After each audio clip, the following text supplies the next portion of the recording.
oh yeah, I'll teach you how to, how to weld. I'll teach you how to you run a lathe, like all these things.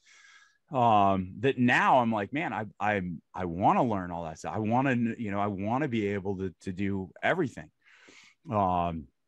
And some of that's reinforced now. Kind of, we live out on a little bit of a farm. So you do need to be able to, when stuff breaks, you need to be able to fix it yourself. And so there's a lot of value in that. So I want, number one, I want my boys to know and love Jesus. And then, number two, to be capable. It's actually, so we do a program called Father-Son Ministry where it's gone through different iterations. Currently, the way we run it is you show up, we pray, we say the Pledge of Allegiance, and then we start training. And that was very deliberate right there, that, hey, we honor God first, then we honor our nation, and then we start to train. Most of the time we do jiu-jitsu. So that's been just super cool, having the boys go from it just looking clownish, them rolling around, to, man, they're, some of those boys, I will actually, break a sweat rolling with them now. And they will absolutely catch some guys with triangles and arm bar. Like, they're actually learning jiu-jitsu.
OutKick 360 rolls on across the OutKick network. Chad, have you ever been on a cruise liner?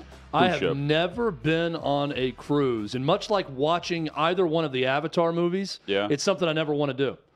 I've never seen it, never want to see it, and I have no desire to go on a cruise. Avatar, by the way, surpassed Top Gun. Yeah, for the $2 billion. And right? they needed to make two in order to turn a profit. I saw where it passed. James Cameron said that, I believe. Yeah, it passed. I mean, it passed some ridiculous. Oh, Jurassic Park. This week it passed the original Jurassic Park for 7th or 6th all time, highest grossing film. I have no desire to see it. Yeah, I saw the first one. I don't. It's not like I. You don't need to see the next one to complete the story.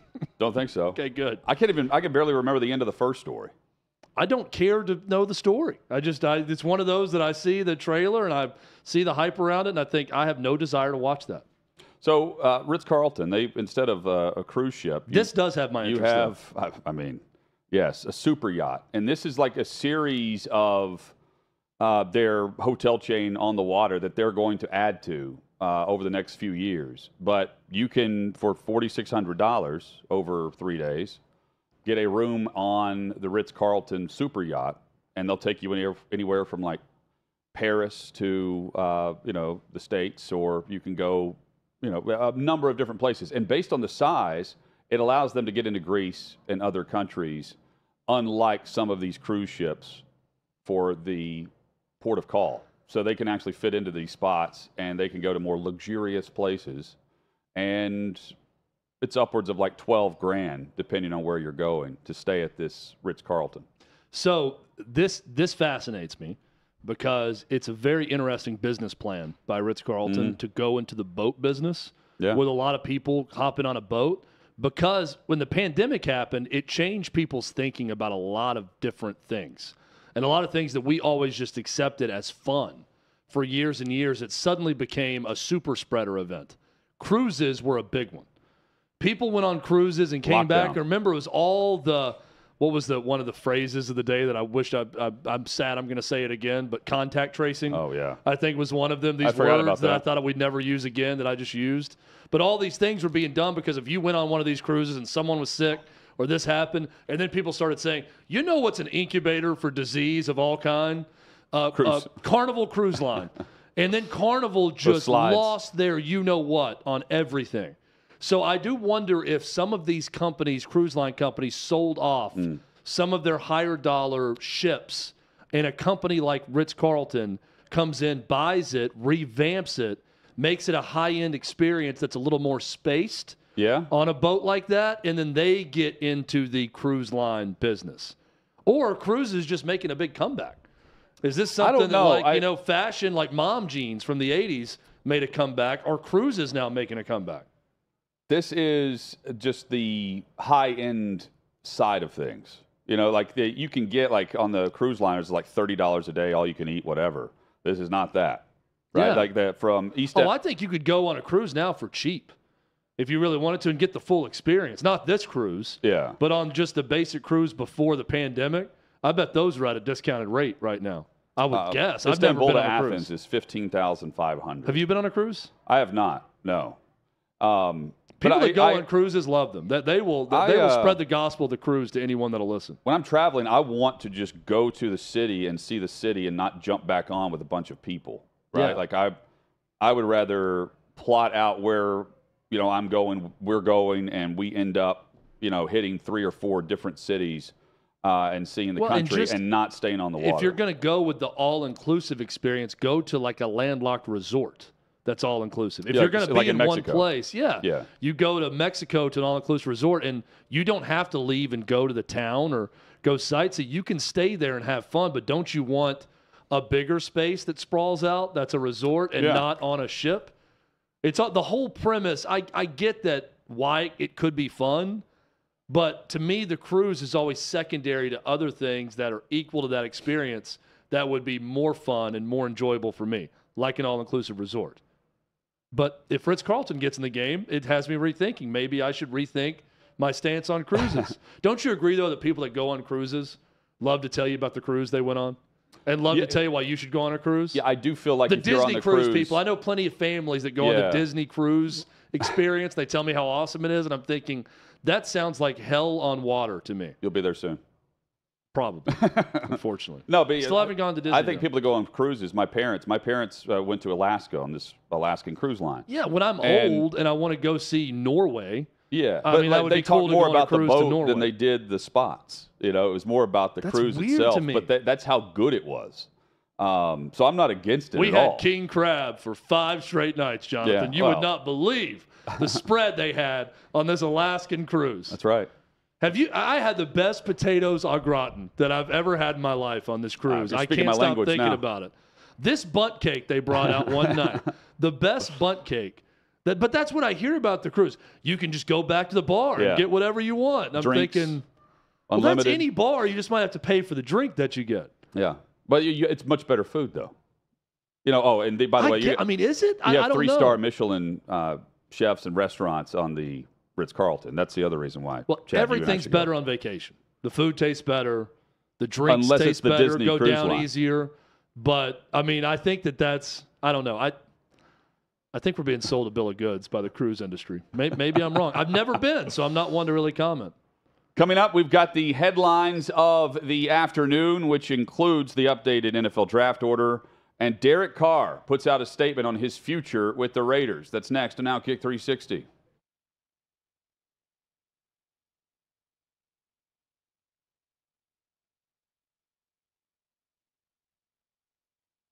Visited our southern border for the first time in his career yesterday. But when I say southern border, I mean that very loosely, given he saw and did far less as president of the United States than any one of our Fox News border correspondents see and do on any given day. But how nice of them to clean up the homeless encampments, by the way. Wouldn't want the reality of the situation to aesthetically F up the optics, right? But this whole sham trip is too little, 2 years too late. He should have just met with the cartels and said, "You're welcome," since he's funding them and funding them well. Since he took office, over 5 million illegals that we know of have entered our country to live in the shadows and suck it and we the taxpayers dry.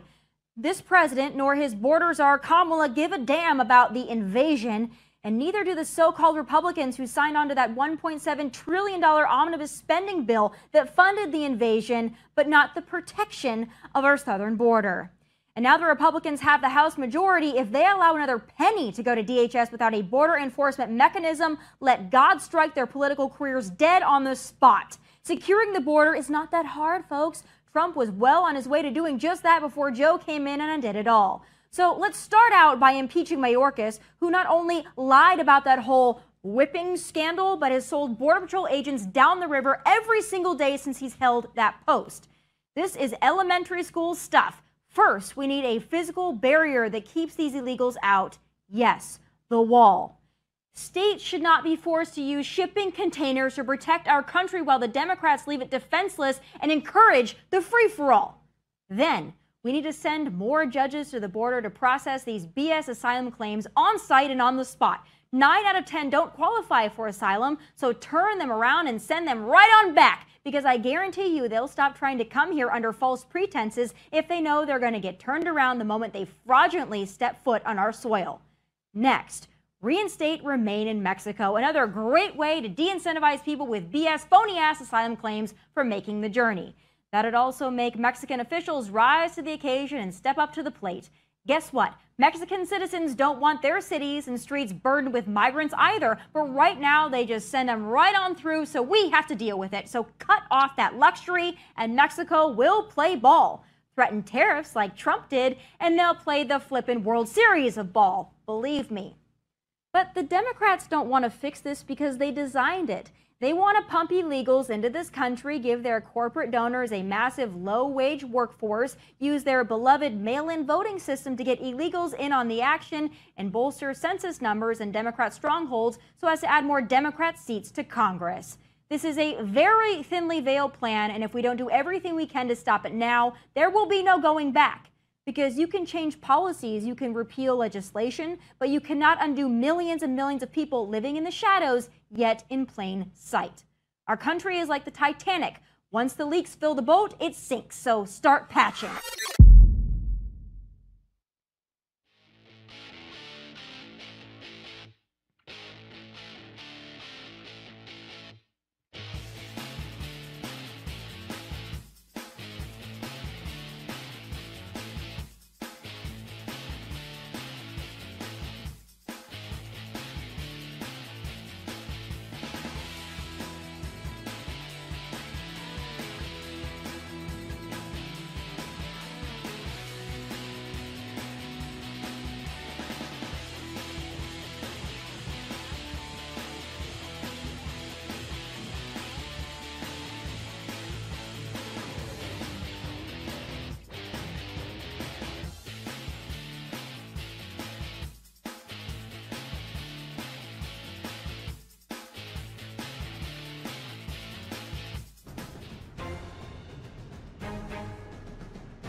Just like that, the second hour is here for OutKick 360. Glad you're with us from 6th and Peabody with Yeehaw Beer and Old Smoky Moonshine.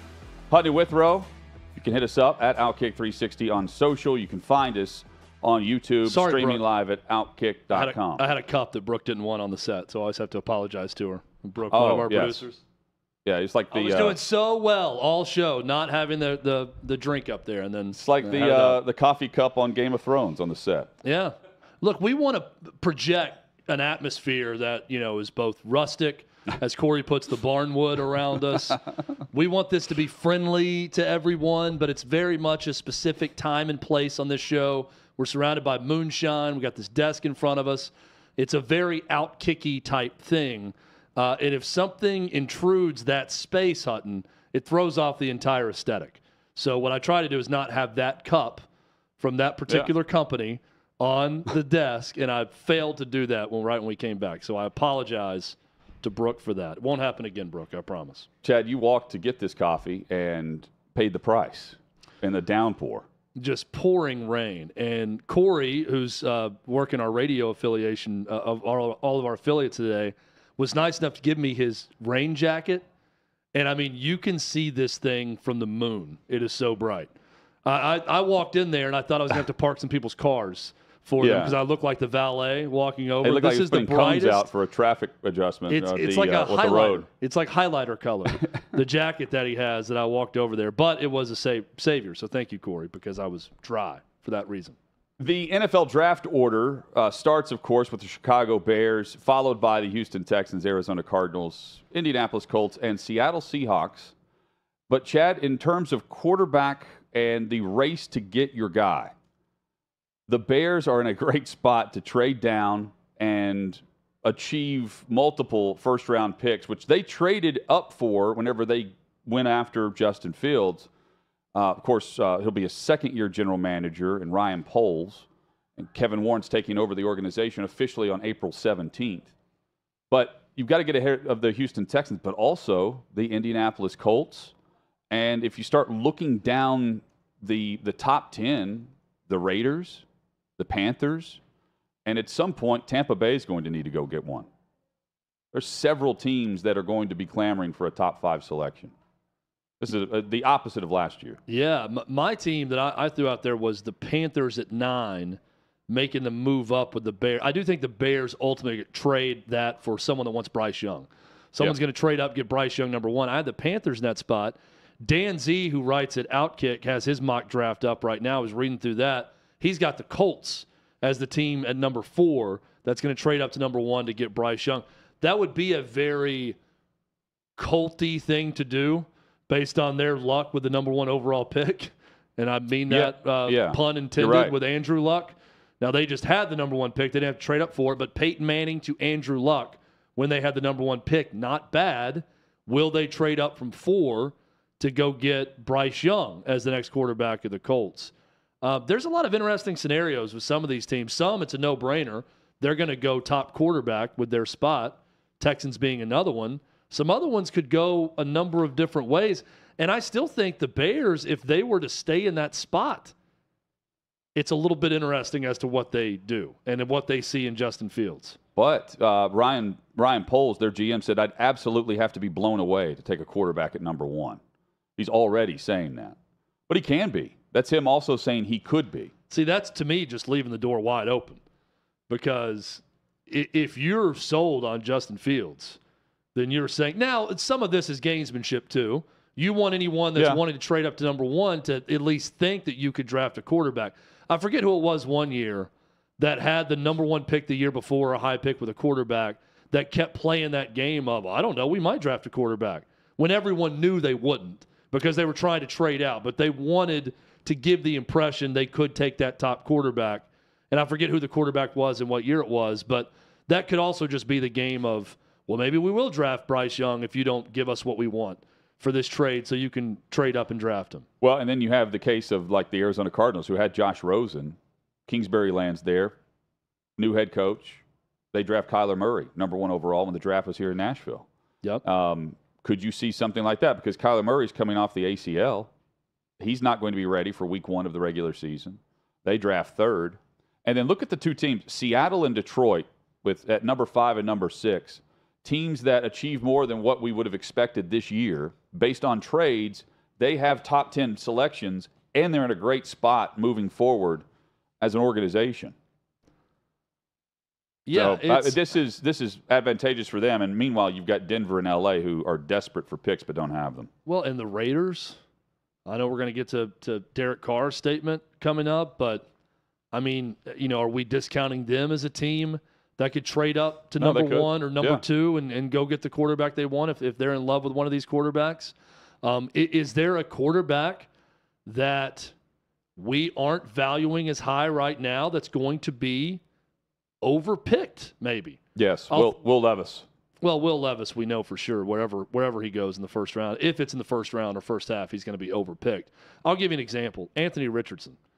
I could see Anthony Richardson being a Raider. I could see someone going too high for Anthony Richardson because of that enormous ceiling that he has. His floor is incredibly low based on the level of development he still needs at this point in time. I look at Will Levis, and I think I don't like him as a prospect, but Will Levis's floor is way higher than Anthony Richardson. Yes. I think we kind of know what he's going to be or what he could be in the league. I don't think his ceiling is nearly as high as Anthony Richardson. So does somebody do something that we're not expecting right now? We know that's going to happen in the draft, and someone's going to get more traction in all the coverage leading up to the NFL draft. But will Anthony Richardson be that quarterback that suddenly skyrockets into the top 10? And which of these teams goes after Derek Carr? He's officially out in Las Vegas with the statement he released today, and it was lengthy, but just the highlights of the statement. It's especially hard to say goodbye because I can honestly say I gave everything I had every single day in season and in the off season. It certainly wasn't perfect, but I hope I was able to leave you with more of a few great memories as Raiders fans. I once said that if I'm not a Raider, I would rather be at home, and I meant that, but I never envisioned it ending this way. That fire burning inside of me to win a championship still rages. He's played in one playoff game. He's been incredibly unlucky, even in some really solid seasons. And in other seasons, he hasn't been good. And the up and down play led to a lot of the inconsistencies for Oakland/Las Vegas. But I think a fresh start for him can work wonders for a quarterback that's got a huge arm, is an overall good guy, and is motivated to make sure he goes into a season with the top talent around him in order to win as much as they can. He took less money from the Raiders on the contract extension in order to allow others to be paid. Now, everyone got paid, but he's that type of guy. He's the opposite of Deshaun Watson, and I think there is value in that. The question is, what's the price tag, and which team is set up for him the best? Because not every team is ready for the veteran. Some need the rookie to come in and take over, and you build and you develop and you draft around them. Others need that one final piece, and Carr could provide that. I don't think he's a wipeout like Russell Wilson if you go after him and add him to a veteran-laden roster. Let me give you one team that would interest me. If his goal is to win a Super Bowl, okay? Mm-hmm. So going with a team that I think is on the rise with great young talent that's going to be coming into their own soon, that could make sense for him, the Jets. Yes, that's a great one. That's one that I look at and immediately say, okay, that's a team that I think could use his veteran persona. They could use a little bit of that leadership. They could use a little bit of that, hey, I've been there, I've done that, I've been in this league a long time. This is what we need to do. And the talent is better, I think, right now there than a lot of other places that would be an option for them. The Jets are still, they're kind of coming out of that rebuild mode into compete mode right now in going into next season. For much of this season, they were competing for a playoff spot, and they were very competitive. I think next year is where the expectation starts if they have some sort of option at quarterback. Zach Wilson's not going to be that guy. Mike White's a nice story. I don't think Mike White is going to be a long-term solution. He's a backup option, yes. Derek Carr for 2 or 3 years with a good supporting cast, good young receivers around him, an up-and-coming defense. I think that's a nice solution possibly for the Jets. Well, and the Jets are also going to have a new offensive coordinator. They have fired Mike LaFleur, excuse me. So don't mix up your LaFleurs. Yeah, sorry, LaFleur. But speaking of LaFleur, what about Green Bay? If the Packers move on from Aaron Rodgers this offseason, Derek Carr could be a solution there. Carolina is another one. Again, I think he he could end up being one of those with just you could drop him in, and with the right dynamic. Jets are a good one, Chad, because they've got a great defense. They have young talent at receiver. They've rebuilt and they continue to try to revamp that offensive line. And they're right there on the cusp, even with bad quarterback play. He's also going to be highly, highly motivated the way things went down with the Raiders. Not that he wouldn't be anywhere under any circumstance, but I think that left such a bad taste in his mouth because of how it went down at the end of the year that he's going to be ready to go. One more for you, Houston, where he goes back to where his brother was drafted. Yeah, and finishes his career there as the veteran QB. They've got to find their quarterback. He could obviously start for the Texans. I just don't know if where Houston is right now, if that would be the spot he'd want to go because they're still not close. Fair enough. They don't look close. I don't look at them and think next year is going to be the big turnaround for the Texans. I still think it's probably another year after that. And I'm just thinking of naturally for a veteran guy, like you said, where can you just drop him in, parachute Derek Carr in to a training camp and get ready to go be in the playoffs right out of the bat. I think the Jets are a possibility for that with him. Davante Adams, who the Raiders traded for with Green Bay, the numbers this season are incredible. He had 50% of all of the Raiders' receiving touchdowns this past season. To put that in perspective, Amari Cooper was second on that list with 47%, followed by A.J. Brown and D.J. Moore on any receiver over 40%.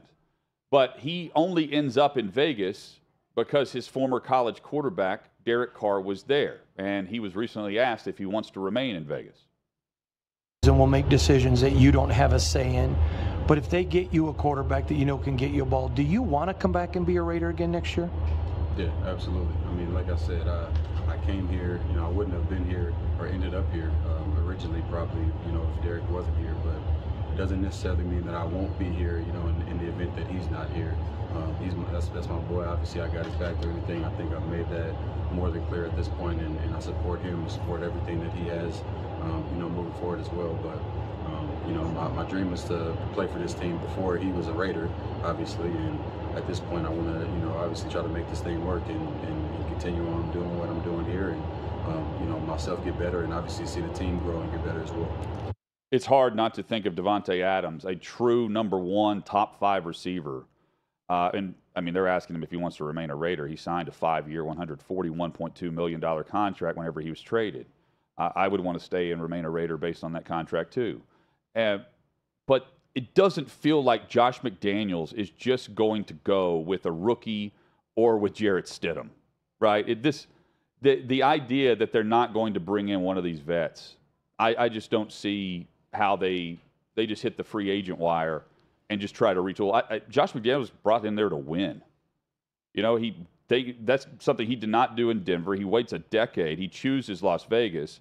Reports are he's not out midway through the season because the only reason is because they can't afford to fire him, which, I mean, maybe so. But this feels like Brady to me. It feels like a Tom Brady type stop. And if Aaron Rodgers wants out, who's to say that they don't pair up again out west? I think one of the top names at the quarterback position ends up with Josh McDaniels, and ultimately Davante Adams is better off for it.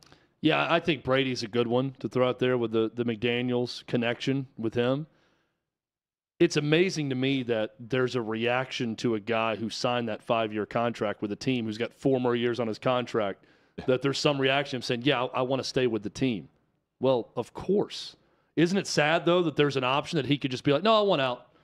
I don't like the way things are headed, so trade me somewhere else. I want to go to a contender.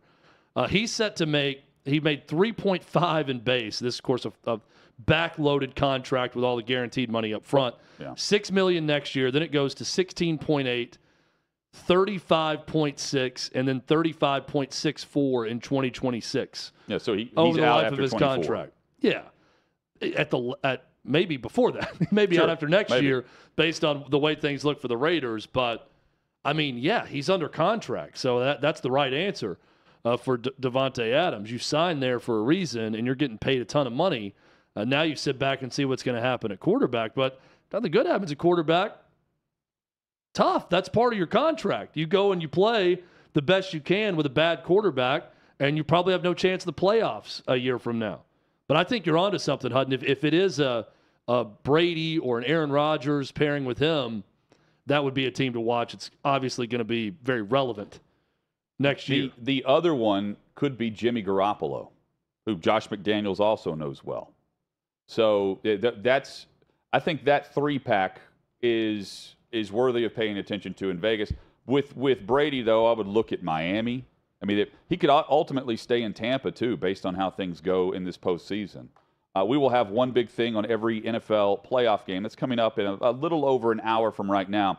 When we come back, though, Chad, Zach Abolverdi is going to join us from Gator Online and the Gator Online podcast. And Zach's going to help us try to figure out the puzzle that is Jaden Rashada and what's going on in Gainesville to lead to this mess and this speculation that they don't have the NIL set up in order to keep their top quarterback recruit happy already. He joins us, and we'll dive into that on OutKick 360.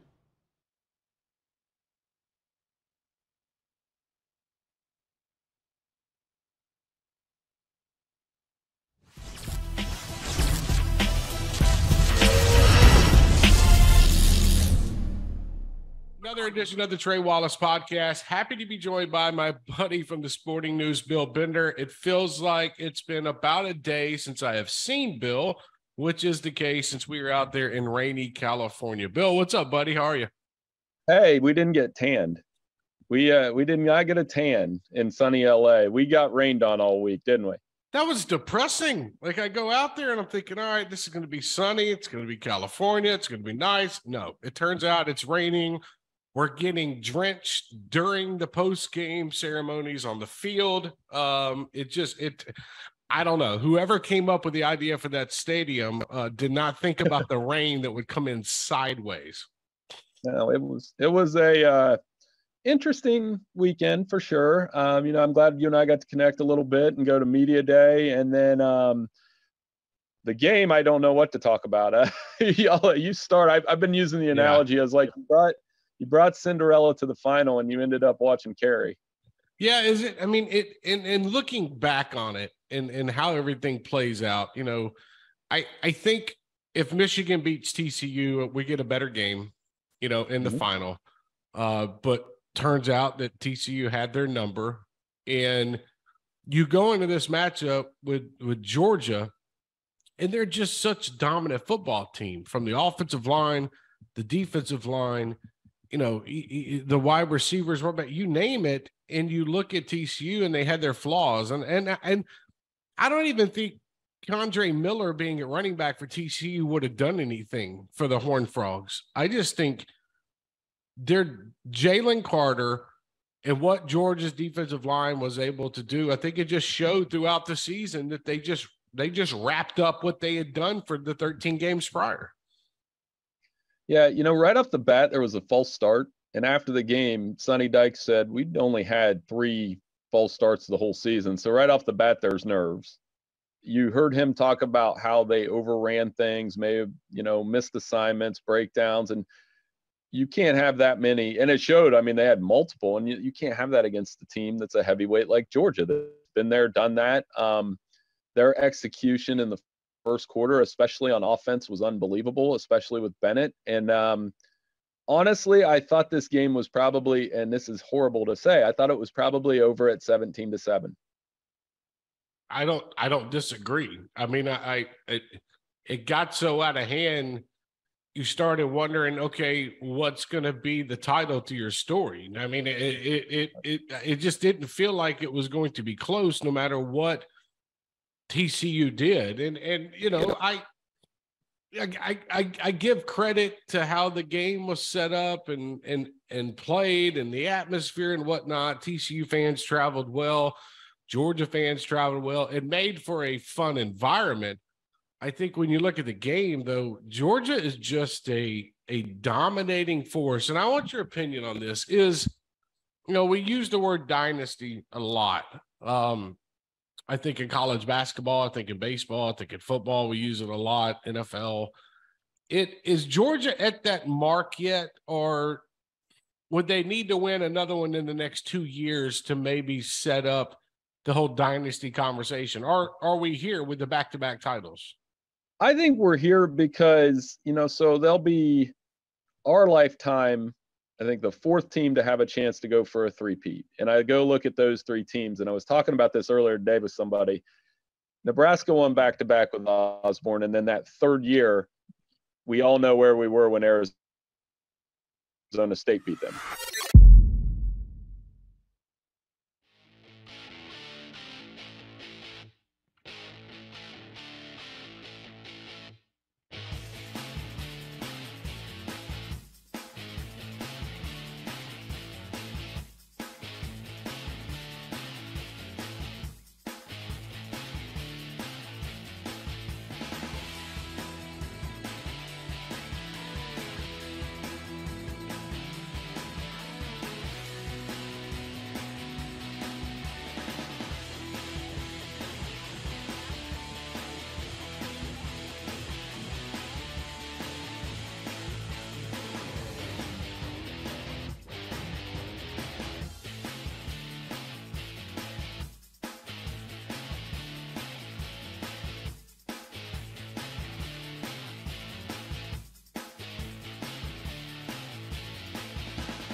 Chad, you say what's happening with Jaden Rashada in Gainesville is just scratching the surface on where we're headed with NIL. Welcome back, OutKick 360, across the OutKick network. And we're certainly seeing it some across college athletics, but this one's taken a new turn based on what Florida needs and the NIL aspect of are they or are they not able to pay him, right? Like that's the story, and it's one of the top prospects. And with more, we welcome in Zach Abolverdi of Gators Online and the Gators Online podcast. Zach, thank you for the time, man. Appreciate you guys having me. How's everyone doing? Doing very well. Hope you are. Is Jaden Rashada, has he asked for his release from his letter of intent or not to this point? At this point, that's not something that I cannot confirm. But we have to go off what his dad says. He's the only one this week that's been on record about anything, and he says that they have not. So that's kind of where things stand on that front. But if this NIL snag doesn't get worked out, then that letter of intent could be a moot point because they got to get that resolved before they can cross that bridge. What is the NIL snag exactly? Is it through a collective? Is it through someone with the program specifically? What's happening that was promised versus what's not been delivered? Yeah, I mean, details are obviously murky there. But I could definitely say it's not anything from the program standpoint. Like, this is not Billy Napier's fault. This is not a situation where he's, upset with the coaching staff or having second guesses about going to Florida or being that far away from home. This is clearly a situation where, as has been reported by the Orlando Sentinel, that the deal that was either agreed to or signed to after he, signed with Florida is not something that is being honored or is not what he expected it to be. And that's, what it looks like is what's being worked on right now. And they're trying to resolve before we get to Friday, which is the end of the drop ad window at the University of Florida for the spring semester. So if he's not enrolled in classes and at least having a class scheduled by, this time tomorrow, it looks at the very least like he won't be on campus for the spring. And if that's the case, then there's going to be some concerns about when or if he will get to campus at all. When you look back, let's go back a little bit because I think it'll color what's going on right now with Rashada and how Billy Napier might handle this situation. Billy Napier, to me, seemed like a guy throughout the season that was running guys off of this roster that he didn't want to be around. And he had no problem being heavy-handed and telling guys to leave if they didn't want to be a part of it. Am I right in assuming that with some of the guys that left the program, or is this a situation where they just didn't like Billy Napier from the start and he's losing guys that otherwise he wanted on the roster? Yeah, I mean, they have a mix of all kinds of departures. You've got 3 dismissals, 2 that were decisions that Billy made, and as I kind of reported, definitely didn't make lightly. I think it's never easy to do something like that, but when you're trying to set a culture and you're trying to set expectations, sometimes you get to a point. Obviously, the Jalen Kitna situation was there was no thinking about that decision. And then you've got the transfer portal departures, which I think is at 22 now. It's 3 starters. So I think that probably the majority of those guys, are taking advantage of this new system and aren't happy with their playing time. They weren't playing at Florida. And maybe regardless of who the coach was or who the position coach was, they were probably going to look for a new opportunity. But the guys that left after the bowl game, the 2 starting offensive linemen, one of the starting defensive backs in the secondary, that's a little bit more concerning because those are guys that were, playing and really had no reason to leave. So are they just unhappy because they were part of 2 6-7 teams and they want a fresh start? Do they want a specific position that they want to play? Are they unhappy with their position coach? Those are some things that, you look at that are a little bit more concerning, but you're talking about 3 guys. So the way that Florida combats this, obviously, is through additions from the portal. So they've got 35 roster departures, and they've signed 21 guys, and they've landed 6 transfers. So they're 27 to 35. You probably still need to land a few more transfers here to kind of offset what you've lost from an attrition standpoint. But this is a complete roster rebuild that Florida's going through. You're talking about replacing 13 starters. And if you go back to their week 1 depth chart and the 64 scholarship guys that were on there, 44% of those guys are gone now. So you're talking about almost half of your depth chart that you started the season with is being replaced. So they are definitely in rebuild mode here in Gainesville. One of the guys coming in is Graham Mertz at quarterback. And, Zach, the Jaden Rashada element of this as they rebuild the roster, how is he worth it? What does that mean for Billy Napier's program to keep Rashada around? Yeah. Obviously he's the crown jewel of your class, and he's kind of the future of the quarterback position along with DJ Lagway. So I think in the long term, if he doesn't make it to campus, even if for the spring, let's say he gets delayed until the fall, that would just be a disappointment in terms of his development and trying to get a head start on his career. But I think, long term, if he doesn't make it to campus at all, that's where it would really hurt. I think in the immediate future, I don't see him starting next season unless he either comes in and lights it up, or Florida season is not going well and they just decide to turn the page and start building toward the future. But they're not going to roll out a true freshman for that season opener against the defending back-to-back Pac-12 champs and Cam Rising on the road at Utah. Graham Mertz is probably going to get that start. You're talking about a guy who would be making his 40th career start versus even a guy in Jack Miller who would be making his first career road start. So I think he's even got the upper hand on Miller as well. And that's why he came to Florida. I don't think he came to ride the bench, but nonetheless, you're going to give all those guys an opportunity to win the job. And Rashada is certainly going to get that opportunity, but it's key for him, I think, definitely to get on campus in the spring. Otherwise, it's definitely a Mertz-Miller battle going into the fall. And we knew that Florida was going to get a transfer quarterback based on Richardson leaving and the lack of depth there. Was Graham Mertz their top option? There were guys like Devin Leary who ended up at Kentucky. I know I'm blanking on his name right now, but the quarterback at Coastal Carolina, Grayson McCall, was an option at 1.2 for Auburn or Florida. What's your understanding of where Mertz was on the pecking order of guys that were a possibility for the Gators? Yeah, I would imagine that he probably wasn't their top target just based on some of the names that were out there, but they seemingly zeroed in on him pretty quickly once they got going in that process. So he came and took in a visit, and I think at the time didn't have an offer.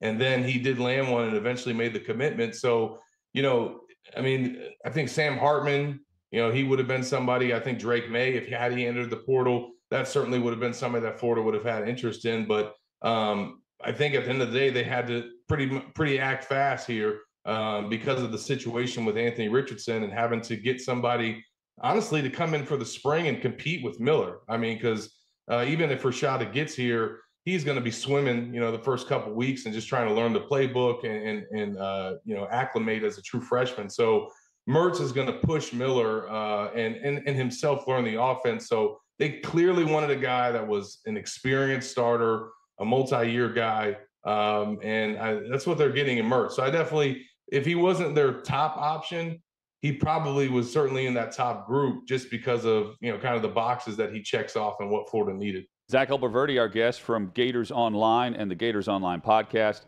While we're talking quarterbacks and Anthony Richardson, what's your expectation for him at the pro level? Whenever he declared for the draft, Chad and I have both said we don't think he's ready.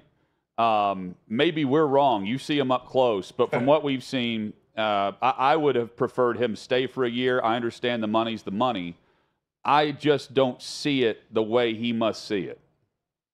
Yeah, and I think a lot of that is, if he wasn't getting the projections and the grades, first round grades that he's received, I don't think he would be probably looking at it the same way. But even as he struggled through the early part of the 2022 season, he was still getting first round projections, even top 15 projections for what that's worth. Now, if that's where his stock is, even if he's a late round guy, he's probably only going to improve it by going through the draft process, going to a combine and, putting up ridiculous numbers, having his pro day workout. He's a real personable guy. I think he'll do well in the interview process. But I think not only the money, like you mentioned, but just, when you really think about it, his past 2 years playing and being featured in Florida's offense, he was hurt a lot. Obviously it was documented a lot in 2021, but this past season, he said at the end of the year against Florida State that he's basically been dealing with an ankle injury all year. And you could tell at times because there were some games where it seemed like he was not aggressive in the run game. And there were times where he took hits, got his ankle rolled, had to go to the tent. So I just think the injury history there, what he's kind of been through, being a dual threat guy, knowing he was going to go through another pounding in the SEC next year if he came back, and the fact that he's getting those grades, I think all that kind of factored into, once we got to the end of the season, I expected that he was going to make that jump, even if he's necessarily not ready, or if he could have improved his stock by coming back another year. But I think the risk of getting hurt for a third year in a row is not something that he wanted to take. Zach, it's a new era in coverage for a major college sports team. There's no doubt about it. You're covering football and basketball and other sports. You're also covering collectives. You're covering different things around it with recruiting. What's your understanding of the collectives associated with Florida? Were you surprised or not surprised when you hear reports and whispers of a check bouncing for a player, so to speak, when it comes to a situation like this? Yeah, I mean, my understanding is obviously it looks like the deal that's been reported is not something that the parties involved want to move forward with, and certainly on the collective side of things. But Florida's got an interesting setup in that they have the Gator Collective, which basically they kind of facilitate all the deals. I mean, anybody that is an athlete at Florida and signs an NIL deal, it's with the Gator Collective. Now, where the money in those deals comes from is different sources. So if we're talking football players and the football team, the top probably 20, 30 guys on that team, they're getting NIL deals that are funded through the Gator Guard, which is Hugh Hathcock, a couple other $1 million donors that are basically, the payroll for the sponsorships that the football team has. So they're funding that team. And then you've got guys like Gary Condren that provide NIL sponsorships for the baseball players. It was, came out this week, Jeff Noodleman, he sponsored every women's basketball player for $1,000. So these people put up the money, and then the Gator Collective, writes these contracts, kind of signs the athletes to the deal, and then they make sure that they meet all their obligations to fulfill it. So a situation like this where you got large dollar amounts that's being thrown out there with Jaden Rashada.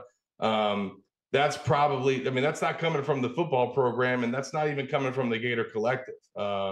That's coming from some of these higher ups that are putting up this money. So it's a wild, weird, crazy situation that we've seen happen here and play out throughout the college sports landscape, not just college football. It has been difficult to keep up with and watch it evolve. I feel like I have a good understanding of how Florida's collectives work, but clearly there still issues that are happening. But this is, I think, what you get into when you get into these type of bidding wars and these type of high-profile players that require these type of deals. The other 16 early signees that the Gators just had enroll on campus, I would imagine all those guys have deals with the Gator Collective. There was no drama involved with them. They're probably happy with what they're going to get at Florida. So it's when you get into this type of territory and these type of bidding wars where you could find yourself in some situations that you don't want to be. So it sounds like that's what Florida's trying to get out of. And they got to resolve it by Friday. Otherwise, everybody's going to be wondering what the future is going to be with Rashada. With what you know about Billy Napier and his personality, are we close to him saying, here's the door to Jaden Rashada and not dealing with this anymore? I personally think he's sick of the NIL. He won't say that, but he's got to be. Between some of the guys that they've gotten burned on in the past cycle. Cormani McClain obviously comes to mind, and Jaden Rashada the first time around when he went to Miami.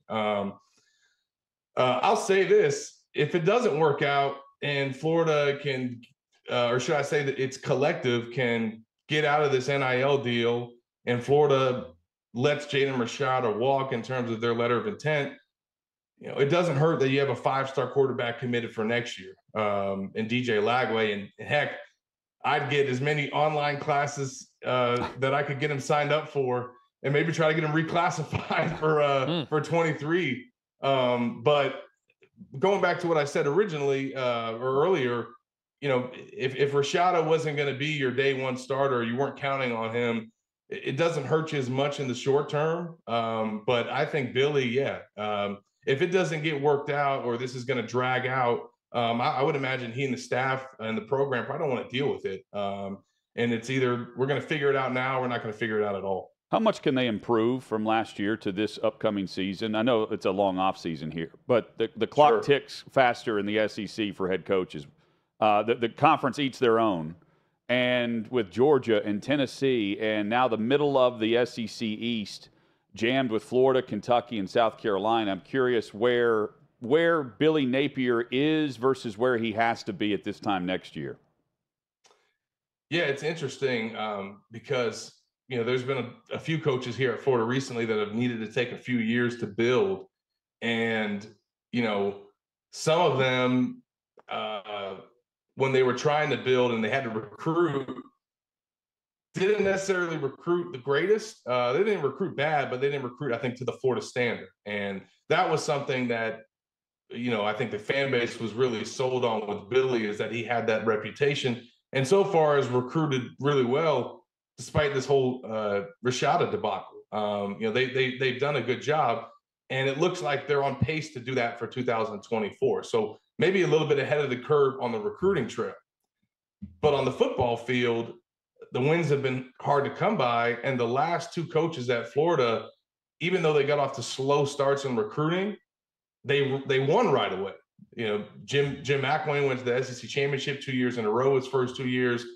Dan Mullen had 10-win season, 11-win season his first 2 years, then an SEC championship game appearance. So even though they weren't recruiting well, they were winning on the field, which kind of bought them patience with the fan base. If Billy continues to recruit well but has another season in 2023 like he did this past year, I'm curious as to where that patience is going to be at with the fan base, because he might be recruiting, but he might not win 10 games, 11 games like some of these other coaches did their first and second year. So now you went 6-7, so it's easy to maybe improve the record. But I could easily see Florida having another 6-6, 7-5 type season, depending on where this roster finishes when all the dust settles from the transfer portal. And remember, we're still going to have this spring window after spring ball where you're going to be able to add some players. Florida will still have some roster spots. And if they get another Ricky Pearsall type addition in the spring, that could really, maybe change the trajectory of the team. Florida would have been a different offense this year if they didn't have Ricky Pearsall. So there's still time for them to add some pieces, but I don't think you can necessarily count on that. So at this point, Florida has what they have, and that's a roster that's young, that's going through a lot of rebuild, and that's introducing a lot of new starters to the lineup. So it remains to be seen what type of steps that they can take, but the ceiling is pretty low from last year. But I'm interested to see what the temperature is going to be like throughout the year if they have some struggles, because if he doesn't win right away like the other coaches, he's going to face just as much pressure, and I don't know how much the recruiting can save him. So it's a critical time coming up, and I think Florida could potentially have, a top 5 class in 2024. So, if he can maybe get to 8 or 9 wins, then great. If not, he might need a number 1, number 2, number 3 class to offset maybe another 6-6, 7-5 season. Zach Abolverdi, you can read his work and check out the Gators Online podcast from Gators Online. Zach, great perspective here, man. We appreciate this, and chances are the saga's just getting going here with Rashada. Even in Gainesville or somewhere else, he'll take the drama with him, it sounds like. I mean, there is part of me that would be okay if he dragged this out all the way to like August and like the week of enrollment for the fall semester, because that'll just give us a whole summer and off season of Jaden Rashada coverage and page views. But at the same time, I'd be happy for this to end tomorrow. Yeah. So. Well, if it does, we'll have you back on to figure out how it ended so fast. We'll bring you back in July when he's still holding out for more money from the Gator Collective. And the offer that continues to rise. Thank you, Zach. We appreciate you, man. Absolutely, fellas. Thanks for having me on. Good visiting with y'all. Yeah, man. You too. There's NIL there in Gainesville, and then NIL in Baton Rouge for gymnastics and Livy Dunn, and a gymnastics event that took place in Utah where they had to get more security because the LSU gymnastics team arrived with the NIL and influencer dominator in Livy Dunn, who has 6.5 She was our alpha of the year for the Chuttons. TikTok, yes. We'll discuss just how much security and why, and the number of signs in the building for her is crazy. That's next on OutKick 360.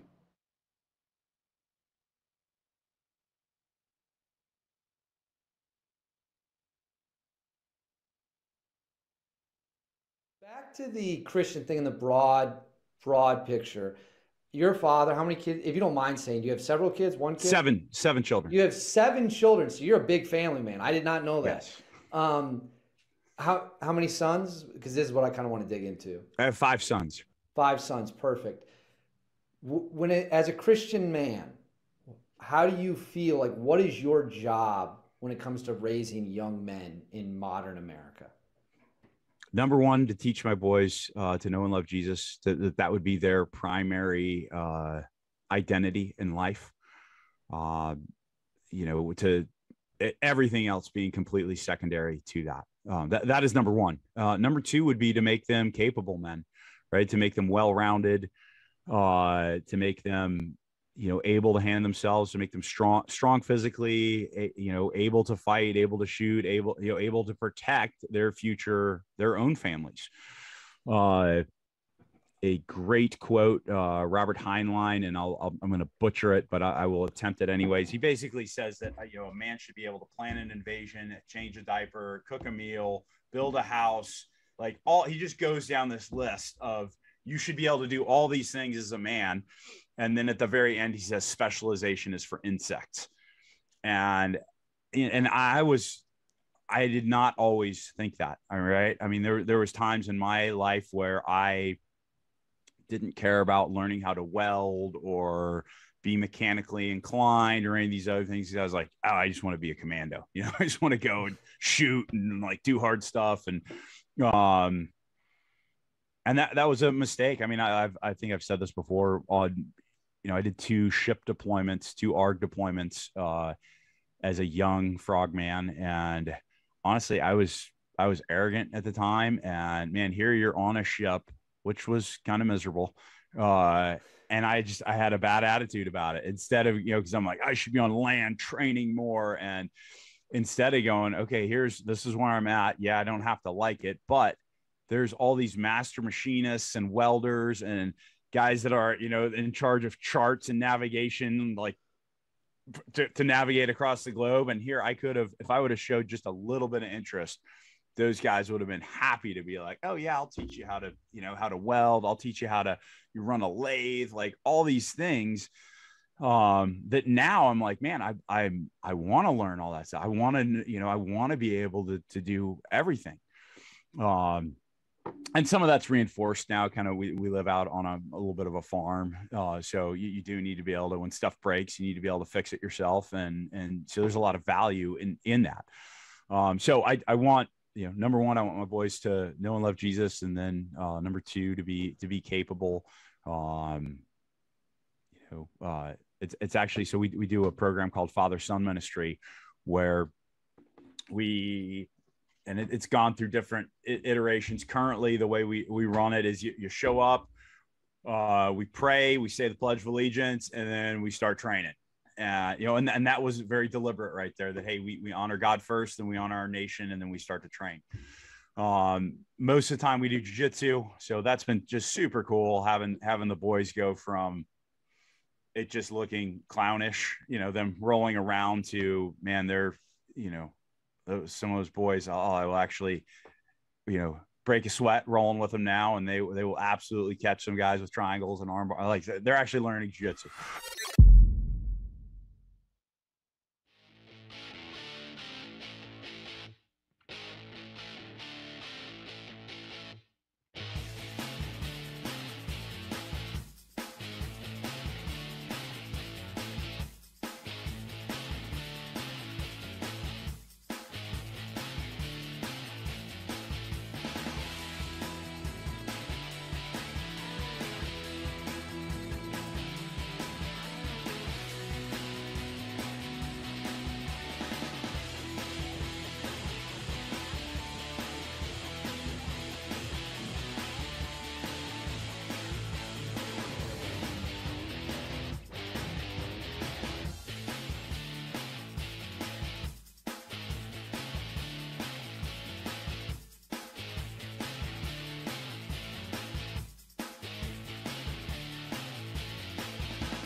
OutKick 360 rolls on.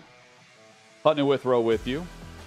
So if you don't know, Livy Dunn, gymnast at LSU, is the most followed athlete, college athlete on social media. And she has millions in name, image, likeness. Her value there is upwards of $3 million.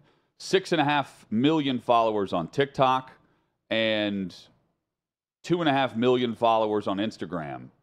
And where she goes, the crowds follow. They had a recent meet, LSU did, at Utah, and Chad, there was so much chanting and signs that they were, trash talking other gymnasts, according to reports, that moving forward, LSU has changed their security setup because of her popularity.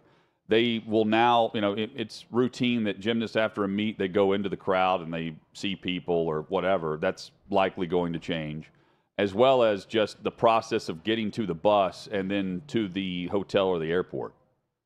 I mean, you're traveling now like an NFL team. Yeah, and I know that they put out some advisories about, sportsmanship within gymnastics and not booing competitors and all that. I know LSU's done that. Other schools that she's visiting is doing the same thing. I find that kind of funny. Here's what I love about Livy Dunn in this story, and people get so bent out of shape about it. I don't understand it. Because Livy Dunn is exactly what name, image, likeness was presented for. This is the benefit of it.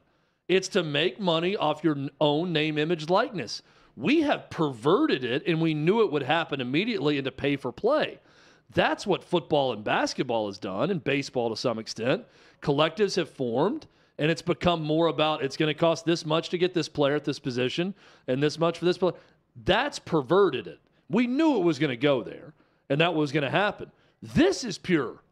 Livy Dunn is making money off of her own name, image, likeness. She's not receiving money to be a gymnast at LSU over somewhere else. I don't think there's some Tiger collective that's paying her a bunch of money to stay at LSU. She has marketed herself brilliantly, and she's making a ton of money. Good for her.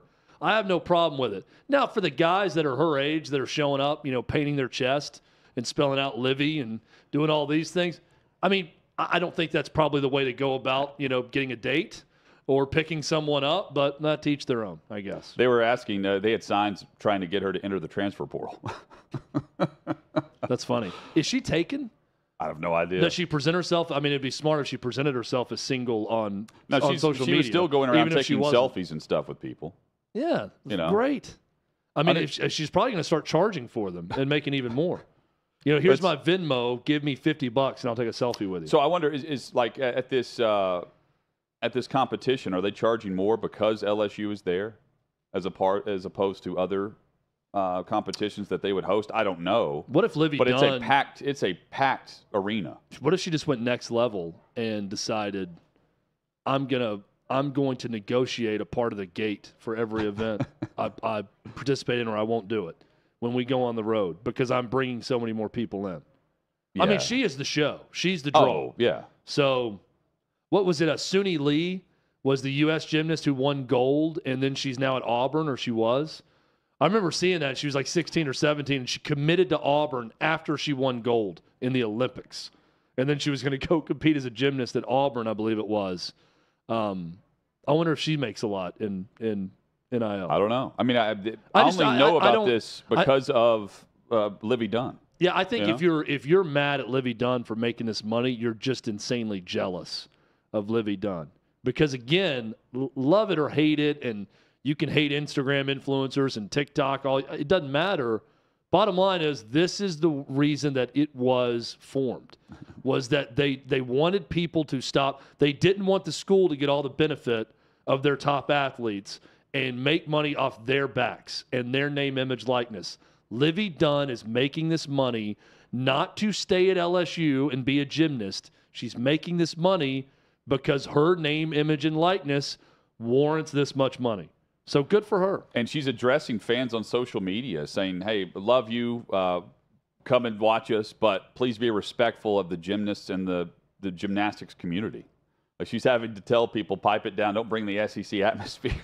How do you think those college guys are going to feel 15, 20 years from now when they look back and they're one of the ones that showed up to a gymnastics event and just held up the Livy sign? They want to be that one. Probably about the same way I think about going to Backstreet Boys concerts years ago. And you know what? I still love it. Because I went a month ago. So probably they'll feel the same way.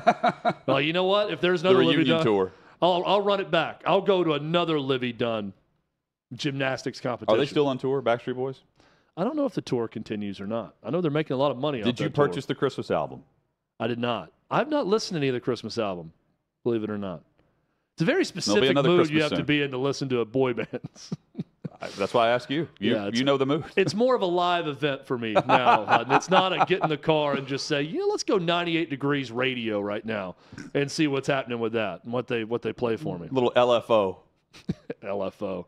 Girls of Summer. That was their big hit? Yes. And there was one other one, too. Like Girls That Wear Abercrombie and Fitch was part of the song? That was a great hit. Yeah. And then NSYNC destroyed all of them, except for Backstreet Boys. Don't say that to Chad. Still rocking and rolling, Backstreet Boys. Kevin Warren headed to the Chicago Bears. What does the Big Ten do next?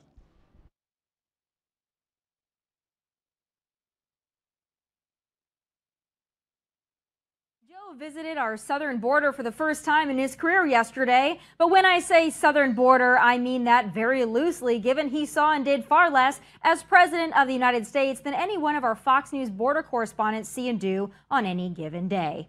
But how nice of them to clean up the homeless encampments, by the way. Wouldn't want the reality of the situation to aesthetically F up the optics, right? But this whole sham trip is too little, 2 years too late. He should have just met with the cartels and said, "You're welcome," since he's funding them and funding them well. Since he took office, over 5 million illegals that we know of have entered our country to live in the shadows and suck it and we the taxpayers dry.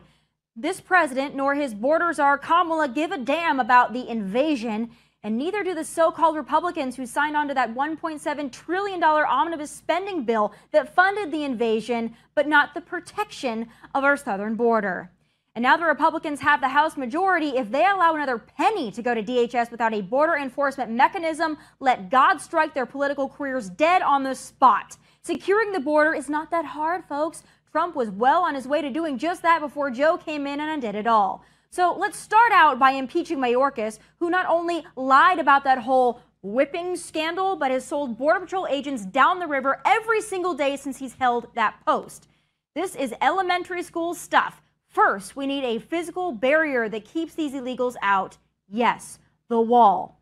States should not be forced to use shipping containers to protect our country while the Democrats leave it defenseless and encourage the free-for-all. Then, we need to send more judges to the border to process these BS asylum claims on site and on the spot. 9 out of 10 don't qualify for asylum, so turn them around and send them right on back, because I guarantee you they'll stop trying to come here under false pretenses if they know they're going to get turned around the moment they fraudulently step foot on our soil. Next, reinstate Remain in Mexico, another great way to de-incentivize people with BS phony-ass asylum claims from making the journey. That'd also make Mexican officials rise to the occasion and step up to the plate. Guess what? Mexican citizens don't want their cities and streets burdened with migrants either, but right now they just send them right on through, so we have to deal with it. So cut off that luxury and Mexico will play ball. Threaten tariffs like Trump did, and they'll play the flippin' World Series of ball, believe me. But the Democrats don't want to fix this because they designed it. They want to pump illegals into this country, give their corporate donors a massive low-wage workforce, use their beloved mail-in voting system to get illegals in on the action, and bolster census numbers and Democrat strongholds so as to add more Democrat seats to Congress. This is a very thinly veiled plan, and if we don't do everything we can to stop it now, there will be no going back. Because you can change policies, you can repeal legislation, but you cannot undo millions and millions of people living in the shadows, yet in plain sight. Our country is like the Titanic. Once the leaks fill the boat, it sinks, so start patching.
Final hour kicks off from 6th and Peabody with Yeehaw Beer and Old Smoky Moonshine. Hutton and Withrow with you and discussing all the NFL headlines. We'll have one big thing on every NFL playoff game coming up in about 20 minutes. The headline also in the NFL and college football both. Kevin Warren is leaving the Big Ten as commissioner of the Big Ten, and he is headed to the Chicago Bears. Chad, the discussion now turns to what does the Big Ten do next, but considering they didn't give him a contract extension most recently, and knowing that this storyline was out there where he had interviewed with the Bears about 2 weeks ago, it was known. It was, I mean, if you're talking with Kevin Warren, the commissioner of the Big Ten in Chicago, and you offer him the job, I think common sense tells you he's taking it. And it would also, common sense would tell us the Big Ten has at least one or two in mind that they're going to be reaching out to. But it is a big hire because of what Kevin Warren leaves behind with the television contract and with conference expansion. Yeah, you got someone who worked with Jay-Z that's running the Big 12. You got someone who ran a sports book that's running the Pac-12, Kliavkoff. What is the next iteration of outside-the-box commissioner hire? I think it's a television executive. I mean, why not just completely cross the threshold? That's what they did. And say this is like a GM becoming an agent becoming a GM, or vice versa. If you just hired someone who ran a network or runs a network to run a conference that knows every in and out in detail of sports programming, television contracts with the league, and that person is the one that's in charge of your conference that'll be negotiating the next television contract.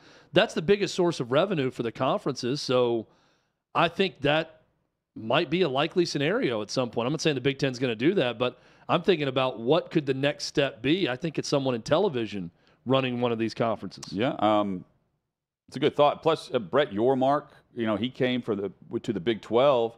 His background was with Rock Nation, but he had also worked with the Brooklyn Nets.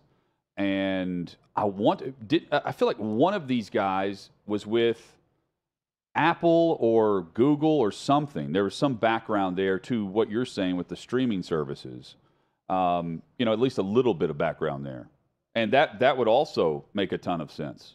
You join as commissioner of the Big Ten, you're automatically number one, number two, depending on what side of the country you live on the most powerful person in college athletics. We say it's Greg Sankey, but this past year and everything that we saw accomplished by the Big Ten, except for winning the championship, getting two teams into the playoff, seeing what they've done with USC and UCLA and getting the West Coast, getting the LA market, and then knowing the TV revenue that's coming in with the NFL model that Kevin Warren set up. I mean, it is a very good situation for whoever ends up taking that gig. And if you do bring in the TV background, you can add two things. It's a 7-year agreement, but it's also about conference expansion and where we're headed. And I'm wondering if it slows down or picks up, because for the last two July 4th weekends, there has been major movement in college athletics. Texas and Oklahoma 2 years ago. Last year, USC, UCLA. And then the rumors swirled in about Oregon and Washington State and others. And I wonder if that's on the horizon again. This is all up to Greg Sankey in the SEC, I think. If there's going to be any movement right now, it would be Greg Sankey in the cover of darkness at night as the Big Ten searching for their next commissioner saying, let's do business right now. Let's strike while they are in an interim period of finding a new commissioner and go to some teams that we covet and say, now is the time. I'm not going anywhere. I am the strongest leader in college sports before Kevin Warren left. I am going to be the strongest leader in college sports moving forward. And, oh, by the way, I'm still employed as the commissioner of the SEC. Jump on board now. So if the SEC was planning a counter strike to USC and UCLA, now is the time to attack. This is art of war level stuff. You do it right now. They don't have a boss. If you are competing over the same programs or talking to anyone, your sales pitch is simple. They have no leadership. They don't know what they're doing. Jump on board with us right now. I don't know that he wants to expand right now. Yeah. I don't know that that's on the front burner for what Greg Sankey wants to do. And the teams that make sense can't out of the ACC. Right. Though. So, but if you wanted to do it and you had a team earmarked for your conference, now's the time to do it if you're Greg Sankey. Don't know that that's what they want, but it's not going to be a Big Ten decision. This will quell anything going on with the Big Ten with no commissioner in place for right now. If it's going to happen, it's going to be the SEC adding someone. Maybe, outside the box, Big 12, Yormark has been pretty active. Maybe he's trying to grab someone from the Pac-12, let's say for an example, and bring them in. Don't know. But any big level, we're talking USC, UCLA level movement, it's going to be prompted by Greg Sankey in the SEC. Derek Carr, quarterback for the Raiders, and no more. It'll become official soon as they try to trade him.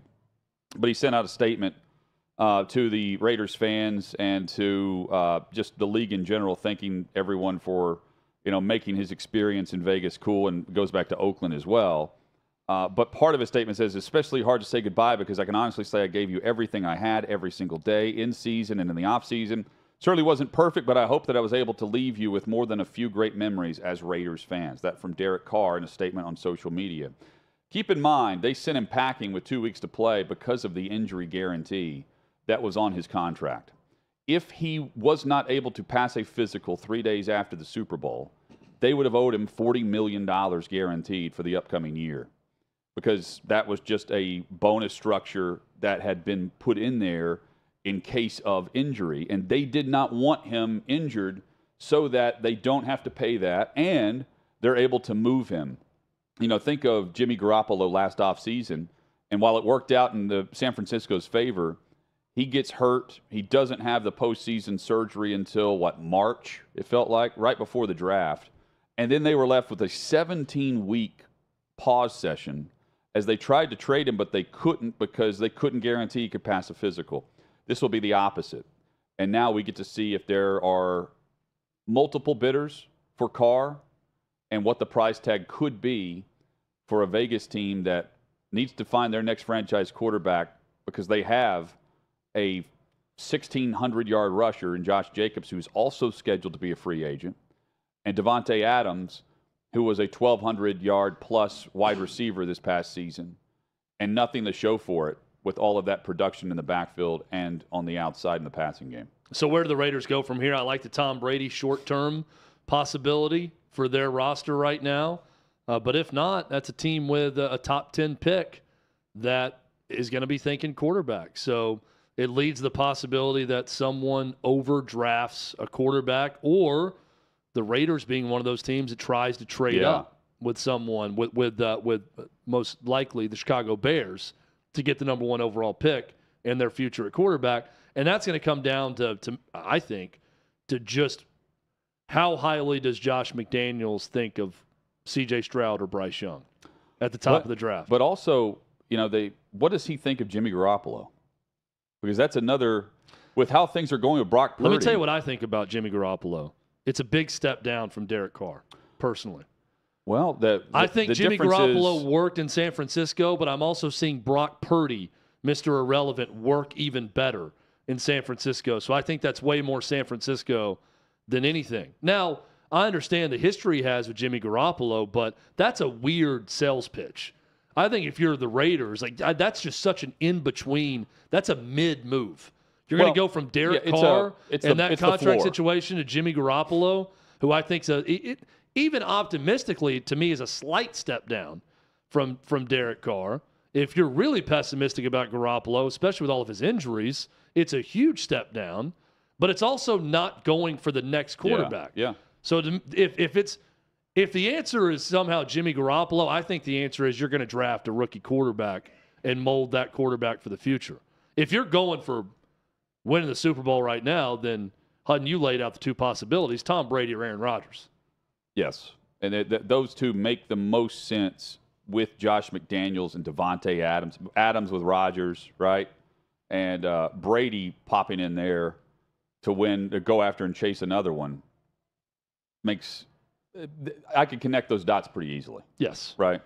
I can in Miami too, but the Sean Payton experience.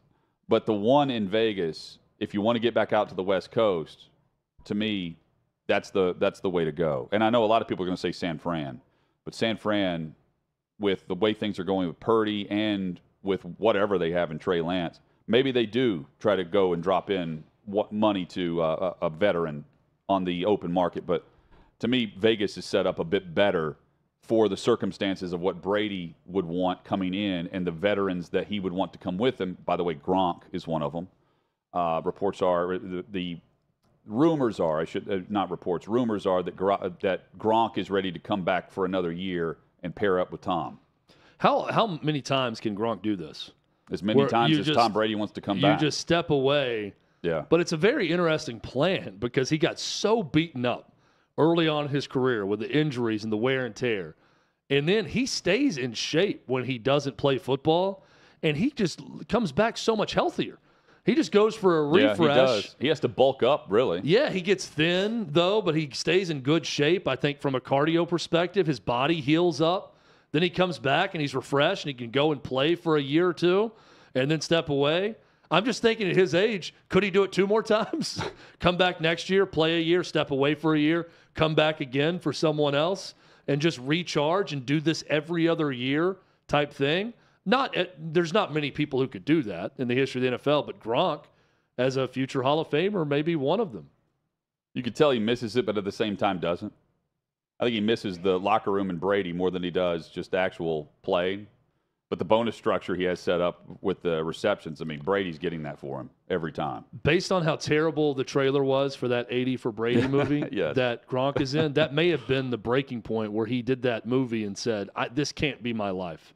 I can't. I've done too many shoe commercials already. He's all over the place with hawking shoes.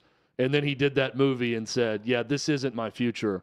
I got to play football at least one more time. I mean, his numbers, he had more yards and more catches in 2021 than he did the Super Bowl year of 2020 with Tampa, where combined his last 2 seasons, which were in Tampa, he had 13 touchdowns and roughly 1,500 receiving yards combined.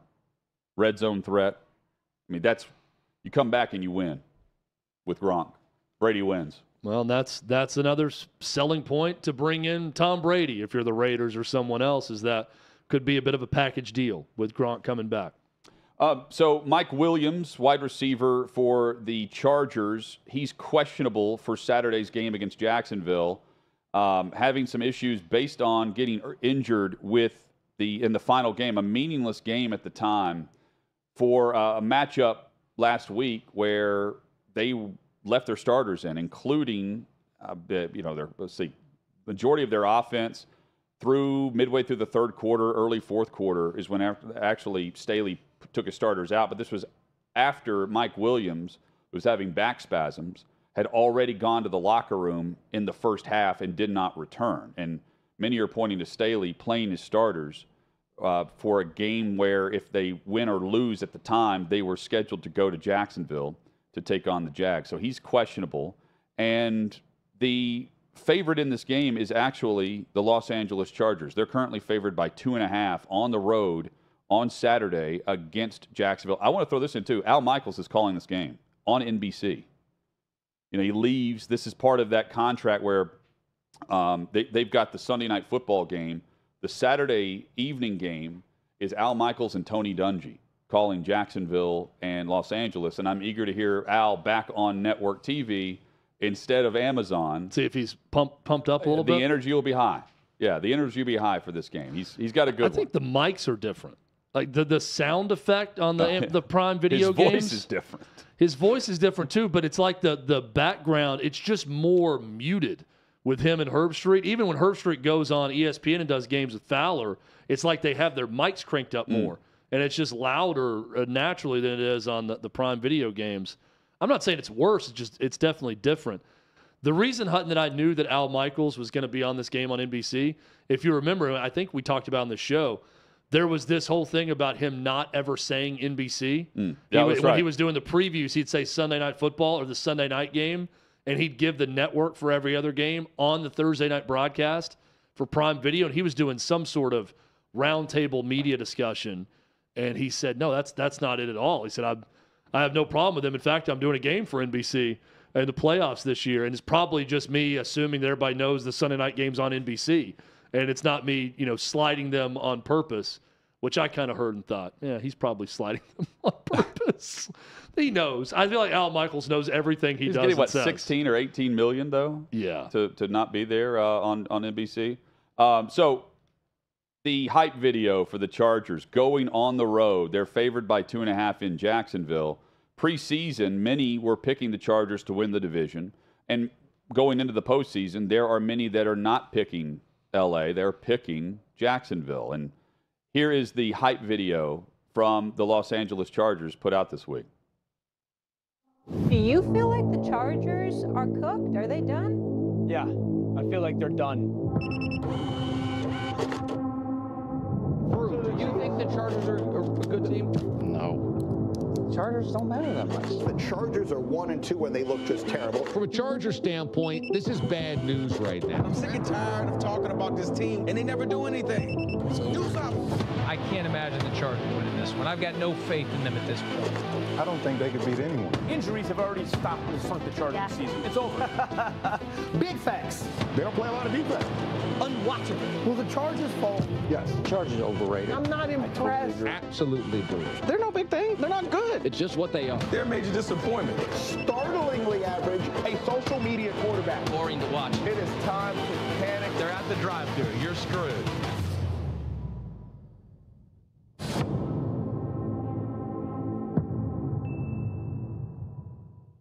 Love it. And I'm surprised we didn't hear Withrow's voice on that from earlier this season. I'm surprised Chris Sims hasn't thrown out 8 F-bombs about them using his audio and his video of him talking about them. Look, here's my message to the Chargers, though. Don't suck.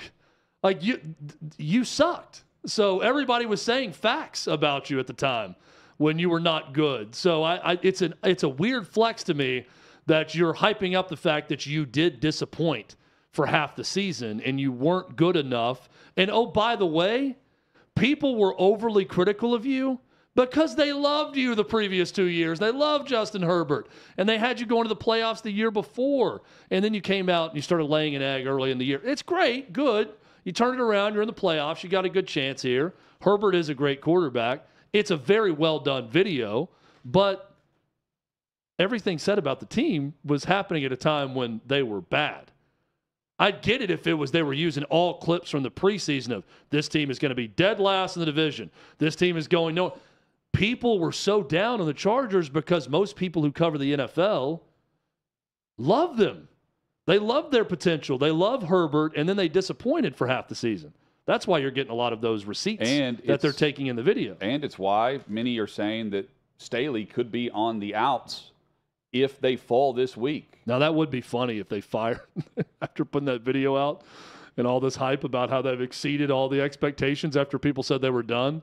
Then they fire their coach after putting that video out. If they do lose and he's not out, the hot seat has really ramped up for him going into 2023, without question. With your franchise quarterback, both he and Burrow are eligible for contract extensions this offseason for the first time after year 3. Going into year 4, you got to get more out of Justin Herbert for the production he's giving you. Chad, one other quick note. Sean Payton. It could be. Yeah, it could be. I mean, if you want to pair the quarterback whisperer with a great quarterback, that would be one that, I mean, I don't know what the capital situation is in terms of what they'd have to give up with draft picks and whatever the Saints wanted to do business. But the initial reports, Hutton, were 2 teams. I remember from the very first one, Sean Payton would be most interested in Arizona and the Chargers. And he has already been granted permission to chat with Arizona. He's interviewing in Los Angeles today with the Denver Broncos. One other quick note. Derek Mason, former Vanderbilt head coach, former defensive coordinator at Stanford, current, now no longer, defensive coordinator at Oklahoma State. He is stepping down as the defensive coordinator for the Cowboys at Oklahoma State for a sabbatical. He's not jumping back into coaching. He's taking at least a year off from coaching to get his mind right and rest.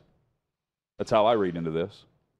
I think that, and I don't know that this is the case with Derek Mason because he's not currently a head coach. I do just feel like there is a changing of the guard with a lot of college football coaches that just are sick of NIL and the transfer portal and the grind that goes on with being a coach. We had Clay Travis on yesterday, talked about Kirby Smart telling him in a golf cart at a golf tournament about how sick of it he's going to be with everything going on. And the burnout factor is going to be a lot quicker with a lot of guys, and they're going to either try to make the move to the NFL or not coach and go into media or go do something else. So maybe that's the case with Derek Mason.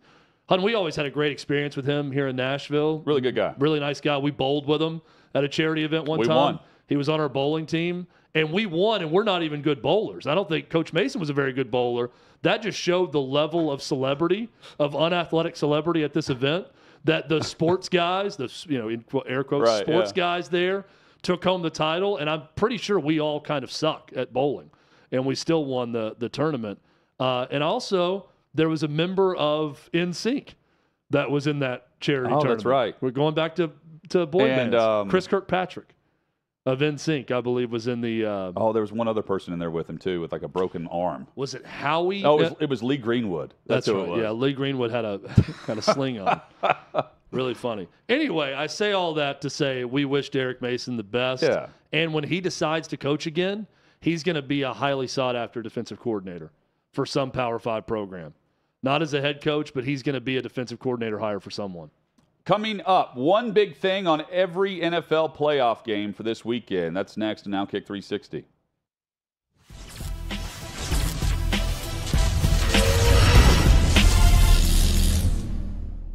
Another edition of the Trey Wallace podcast. Happy to be joined by my buddy from the Sporting News, Bill Bender. It feels like it's been about a day since I have seen Bill, which is the case since we were out there in rainy California. Bill, what's up, buddy? How are you? Hey, we didn't get tanned. We did not get a tan in sunny LA. We got rained on all week, didn't we? That was depressing. Like, I go out there and I'm thinking, all right, this is going to be sunny. It's going to be California. It's going to be nice. No, it turns out it's raining. We're getting drenched during the post-game ceremonies on the field. I don't know. Whoever came up with the idea for that stadium did not think about the rain that would come in sideways. No, it was a interesting weekend for sure. I'm glad you and I got to connect a little bit and go to media day, and then the game. I don't know what to talk about. You start. I've been using the analogy as like you brought Cinderella to the final, and you ended up watching Carrie. Yeah, is it? I mean, in looking back on it and how everything plays out, I think if Michigan beats TCU, we get a better game. In the final. But turns out that TCU had their number. And you go into this matchup with Georgia, and they're just such a dominant football team from the offensive line, the defensive line, the wide receivers, you name it, and you look at TCU and they had their flaws. And I don't even think Kondre Miller being a running back for TCU would have done anything for the Horned Frogs. I just think they're Jalen Carter and what Georgia's defensive line was able to do. I think it just showed throughout the season that they just wrapped up what they had done for the 13 games prior. Yeah, right off the bat, there was a false start. And after the game, Sonny Dykes said, we'd only had 3 false starts the whole season. So right off the bat, there's nerves. You heard him talk about how they overran things, may have, missed assignments, breakdowns, and you can't have that many. And it showed, they had multiple, and you can't have that against the team that's a heavyweight like Georgia. That's been there, done that. Their execution in the first quarter, especially on offense, was unbelievable, especially with Bennett. And honestly, I thought this game was probably, and this is horrible to say, I thought it was probably over at 17-7. I don't disagree. It got so out of hand, you started wondering, okay, what's going to be the title to your story? It just didn't feel like it was going to be close no matter what TCU did. I give credit to how the game was set up and played and the atmosphere and whatnot. TCU fans traveled well. Georgia fans traveled well. It made for a fun environment. I think when you look at the game, though, Georgia is just a a dominating force, and I want your opinion on this, is, we use the word dynasty a lot. I think in college basketball, I think in baseball, I think in football, we use it a lot, NFL. Is Georgia at that mark yet, or would they need to win another one in the next 2 years to maybe set up the whole dynasty conversation? Or are we here with the back-to-back titles? I think we're here because, so they'll be our lifetime, I think, the fourth team to have a chance to go for a three-peat. And I go look at those three teams, and I was talking about this earlier today with somebody. Nebraska won back-to-back with Osborne, and then that third year, we all know where we were when Arizona State beat them.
We're back.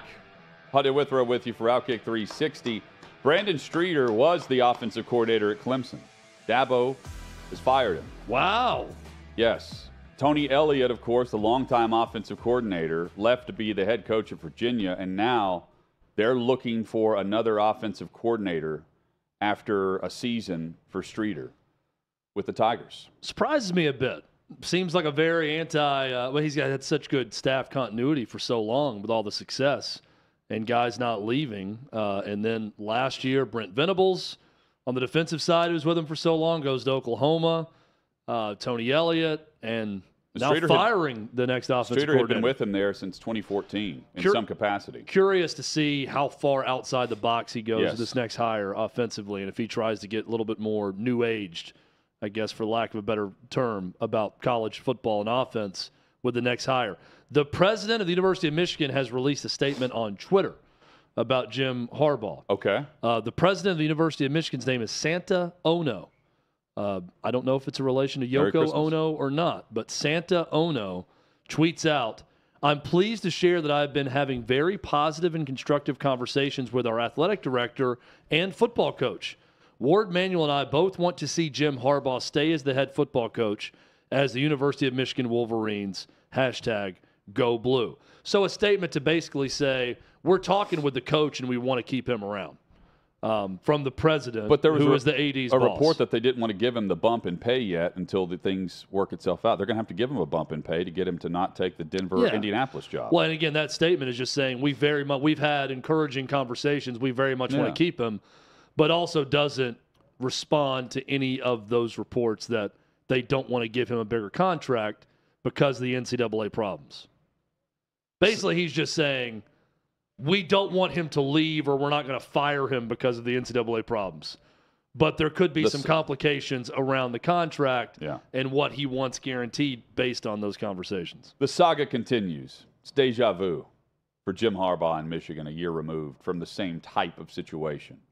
Hit us up with your thoughts. You can join chat in the chat. Always mix those two up. Chat with Chad in the Chat YouTube. with Chad, chat in the chat, however you want to say YouTube it. stream right now. Search us out. Hope you subscribe while you're there. Also, join us streaming at OutKick.com and, of course, across this great radio network with this great partner that you may be listening to currently.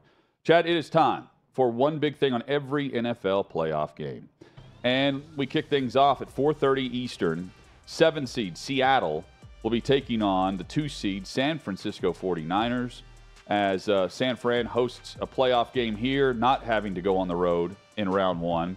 San Fran, they beat Seattle in both regular season games this year, and in those 2 games, they gave up 1 offensive touchdown in 2 games.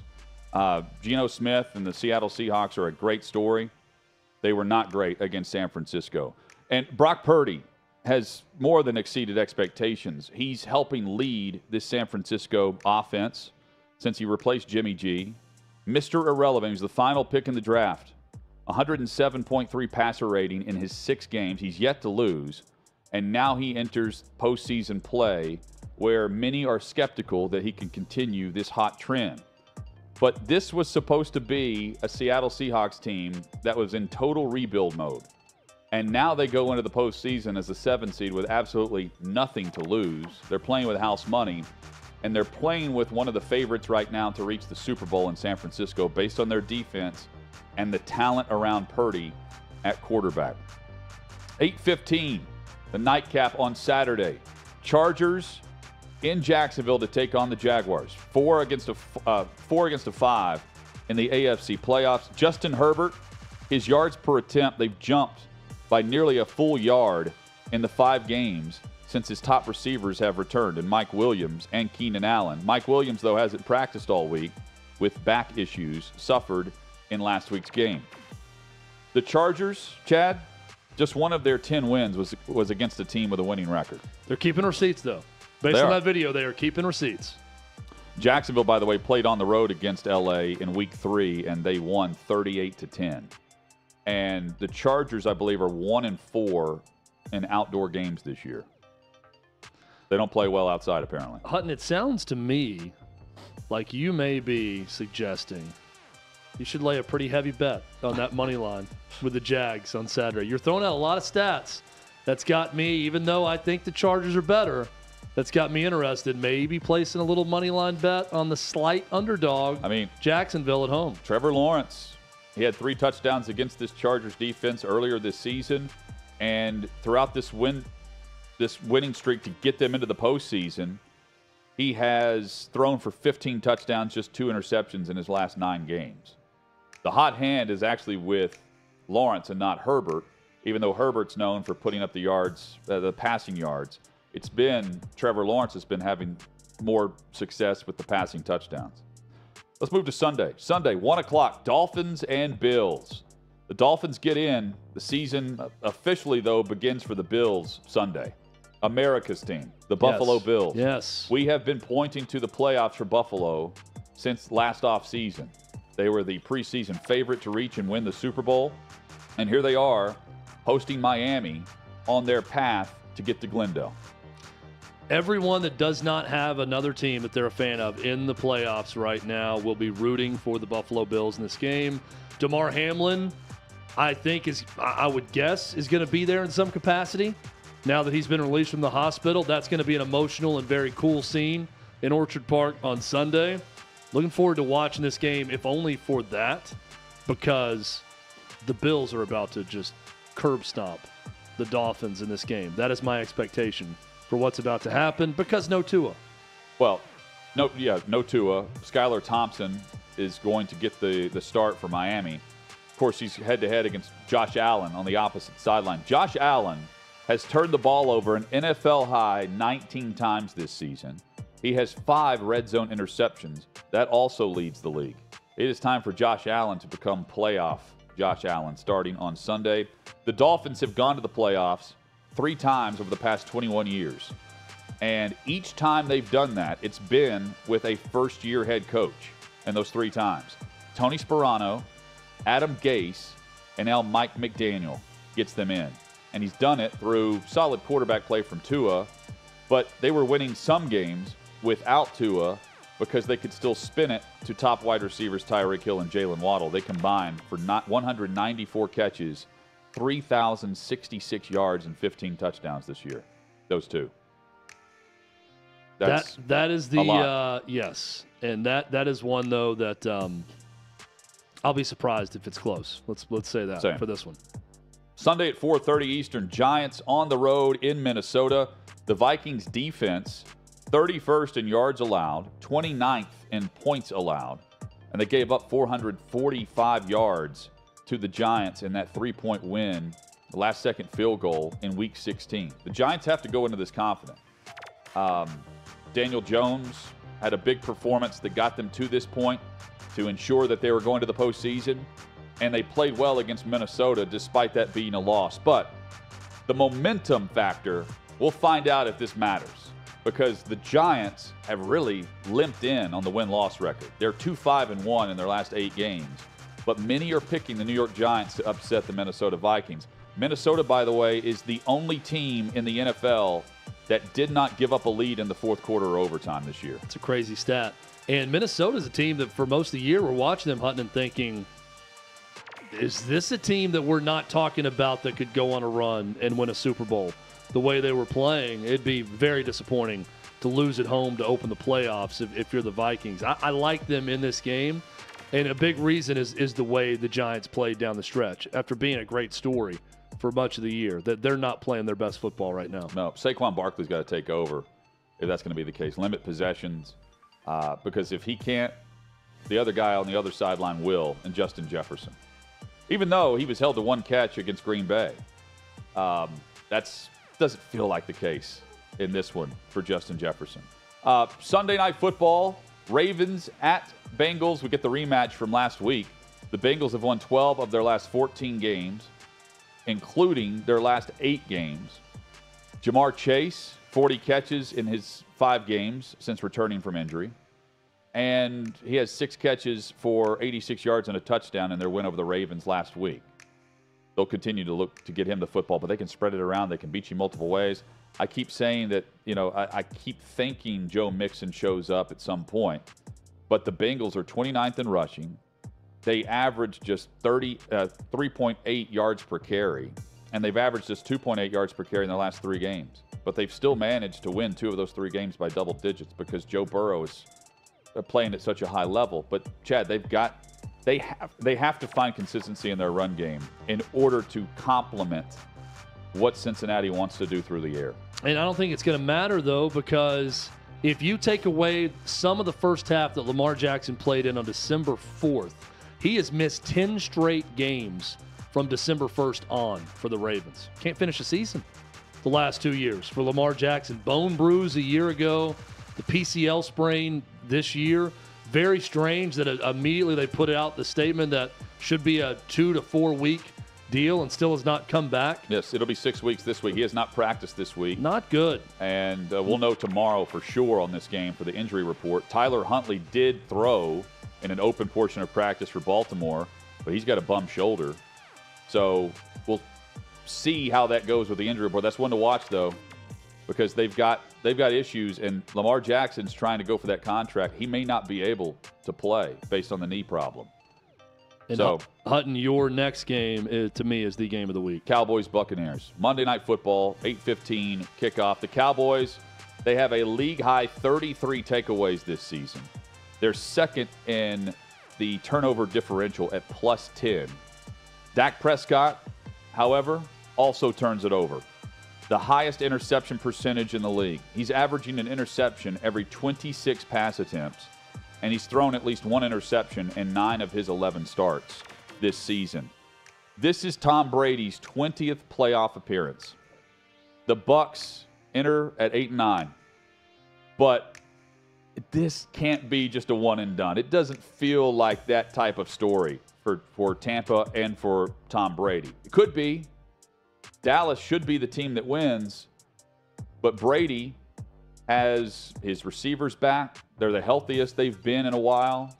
He had at least a half of rest against Atlanta last week, and the pressure's on Dallas, as crazy as that is, with Tom Brady on the other sideline. Oh, yeah. Pressure's on Dallas to go to Tampa and win this game, and I think that the Bucs are as confident as they've been since week 1. Specifically, if we're going to go to one individual, the pressure's on Mike McCarthy. I think he's going to be white-knuckling it throughout this game because he knows that Daddy Jerry is going to come in and fire him and go for Sean Payton if they are one and done in the playoffs.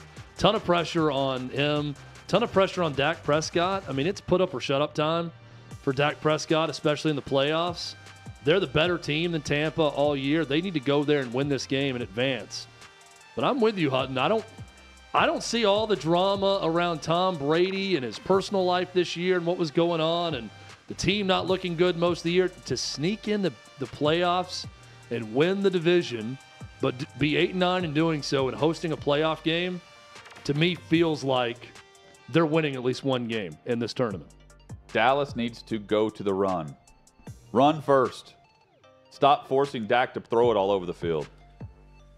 I haven't seen them fully go into the run first offense in Dallas. I think they should. If they do that, they can win.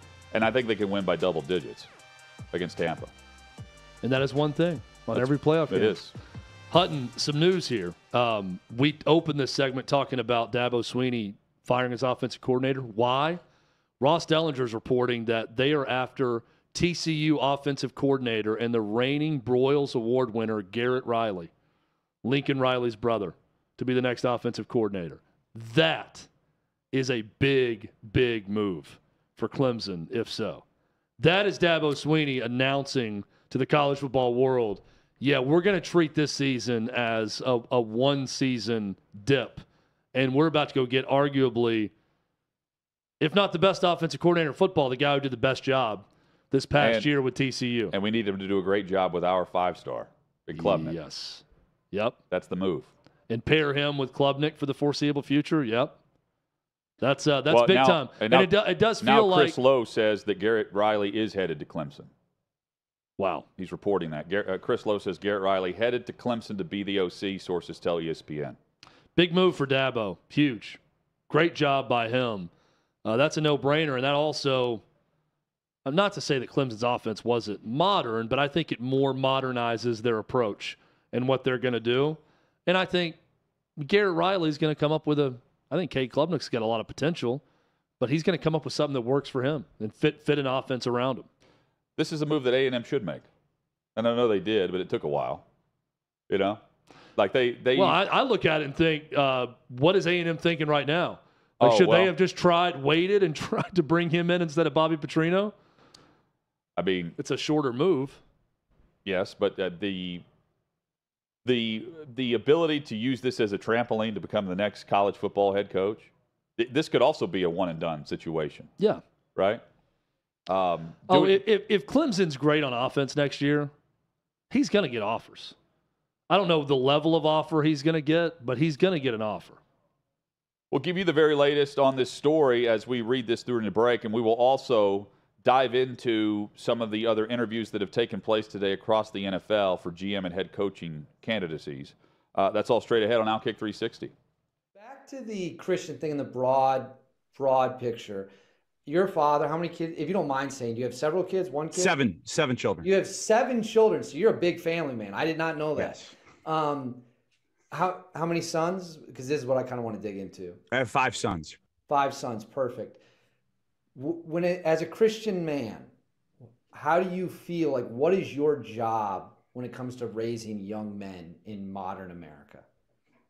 Number one, to teach my boys to know and love Jesus. That would be their primary identity in life.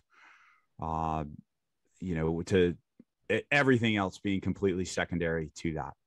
That is number one. Number 2 would be to make them capable men, right? To make them well-rounded, to make them, able to handle themselves, to make them strong physically, able to fight, able to shoot, able to protect their future, their own families.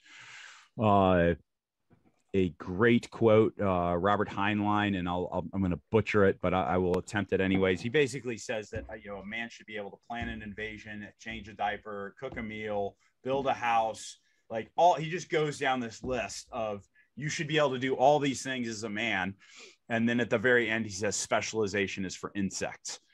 And I did not always think that. All right. I mean, there was times in my life where I didn't care about learning how to weld or be mechanically inclined or any of these other things. I was like, oh, I just want to be a commando. I just want to go and shoot and do hard stuff. And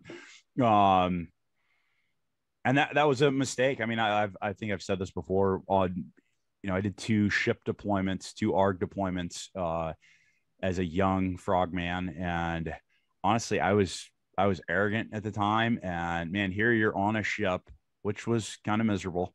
And I had a bad attitude about it, instead of, because I'm like, I should be on land training more. And instead of going, okay, this is where I'm at. Yeah, I don't have to like it, but there's all these master machinists and welders and guys that are, in charge of charts and navigation, like to navigate across the globe. And here I could have, if I would have showed just a little bit of interest, those guys would have been happy to be like, oh yeah, I'll teach you how to weld. I'll teach you how to run a lathe, like all these things.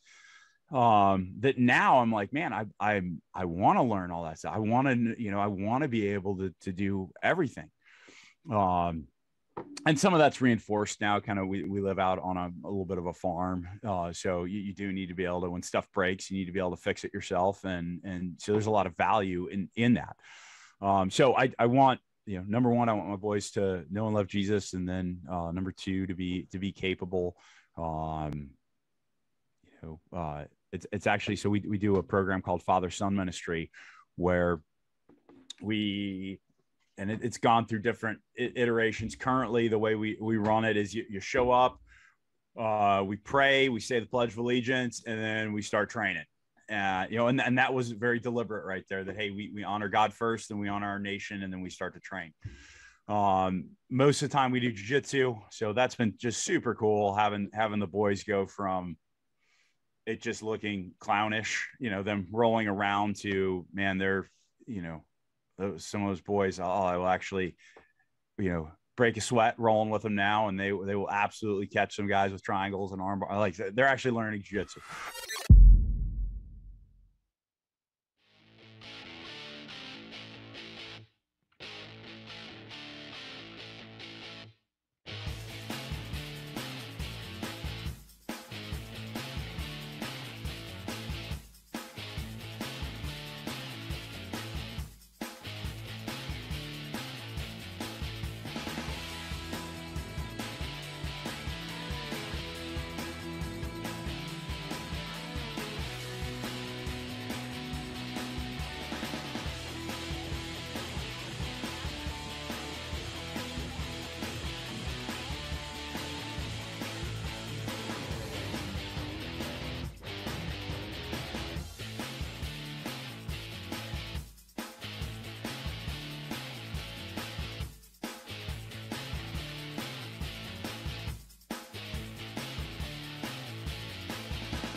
Literally, as we were having the discussion on Cincinnati and Baltimore and the quarterback injury list for them, Lamar Jackson, where the team has to put out the injury report tomorrow, Lamar Jackson tweets this out today. By the way, he's not playing. He's out. Thank you, everyone, for your support and concerns regarding my injuries. I want to give you all an update as I am in the recovery process. I've suffered a PCL grade 2 sprain on the borderline of a strain 3. There is still inflammation surrounding my knee, and my knee remains unstable. I'm still in good spirits as I continue to get treatments on the road to recovery. I wish I could be out there with my guys more than anything, but I can't give 100% of myself to my guys and my fans. I'm still hopeful we still have a chance. And he has a little purple heart next to that. Very sweet. He's being very hopeful, too. I mean, that's hoping against hope right there So when he's you're out. not playing in the game. So. And this was, I mean, he was being very hopeful whenever he tried to double down. I don't blame him, by the way, with what Deshaun Watson got. Yeah. You know, he's next up. And quite frankly, for all of the media members and the players, former players that are saying, oh, he should have accepted the deal that they offered him or whatever. And I mean, I don't think it's a large group of people. But if you think about setting a precedent and where we're headed for the NFL contracts compared to the NBA or Major League Baseball and the quarterback money versus what the other top players receive on an annual basis, you want him to get the guaranteed contract.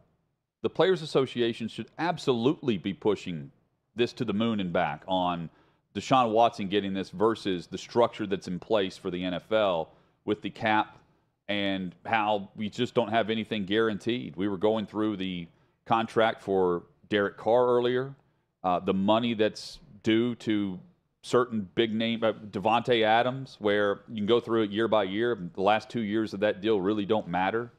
Deshaun Watson's does, and Lamar Jackson's next in line. After that, it's Herbert and Burrow that are next to get the big deal and could push for the fully guaranteed money, although it doesn't sound like the ownership of either of those franchises could actually pull it off. Baltimore, with Steve Bisciotti, could, with the liquid, you have to have so much liquid it put in escrow and put it back for the guaranteed portion of the contract, and not every NFL owner can have that at the ready. A handful can, and he's one, and we've already seen Haslam do it. I'd like to see other owners do it at the quarterback spot at least, so some of these guys, end up with the guarantees instead of being on the outs.